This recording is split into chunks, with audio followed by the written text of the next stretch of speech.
村上春树，人自然的活着就好，根本不必装年轻。关于年龄，我觉得最重要的就是尽量不去想。但走在路上时，偶尔有读者向我打招呼，要跟我握手，还告诉我很高兴能见到您。在街角看到了这样的面孔，又有什么可高兴的呢？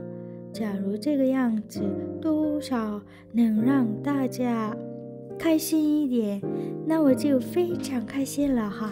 总之对我来说，恰到好处成了人生的一个关键词，不管多大年纪都无所谓，无非就是个恰到好处的人罢了。因为过去的回不来，未来的未来到，只有脚下的那一步才是最真实的。